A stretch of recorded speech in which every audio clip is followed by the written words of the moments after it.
The children called her Tick-Tock for the way she walked, her right leg tracing a slow, deliberate arc with every step. To Adwoa, the schoolyard was a gauntlet of whispers and mimicked limps. "Hurry up, Tick-Tock," they'd sing, rushing past. She'd clutch her books tighter, her eyes on the dusty ground, each step a silent echo of their cruelty. But her hands never wavered. While her legs were uncooperative, her fingers were gifted with a quiet, fierce intelligence.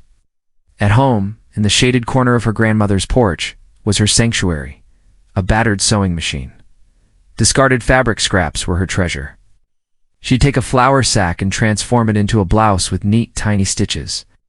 A torn curtain became a doll's dress so intricate it looked store-bought. Her grandmother saw it. "Your strength is not in your walk, Midi, but in your hands. They create beauty from nothing."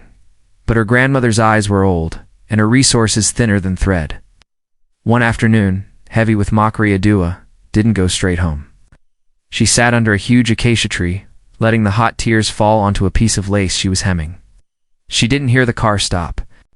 "That stitchwork is exceptional," a voice said, gentle but firm. Adwoa looked up quickly, wiping her eyes. The woman was elegant, dressed in clean, sharp lines. She was Anta Ya, a fashion designer who had driven out from the city to visit family. She pointed not at Adwoa's leg, but at the lace in her hands. "The tension is perfect." "Who taught you?" "Myself," Adwoa murmured. Auntie Ya asked to see her other work. She followed Adwoa home, not flinching at the slow pace, watching only the girl's confident hands unlock the door. On the porch, she sifted through the piles of Adwoa's creations, pillows, bags, repaired school uniforms. Her expression grew serious. "You have a gift," she said. "But a gift needs a path. Come work in my studio on Saturdays. Learn properly." It was the hand Adwoa had been waiting for, not out of pity, but out of recognition. The mockery at school didn't stop, but it now fell on deaf ears. Every Saturday, Adwoa entered a new world of silks, patterns, and power tools. Auntie Ya was a strict teacher, praising precision and punishing laziness. Adwoa's mind absorbed everything: draping, cutting, the mathematics of design. Her hands flew.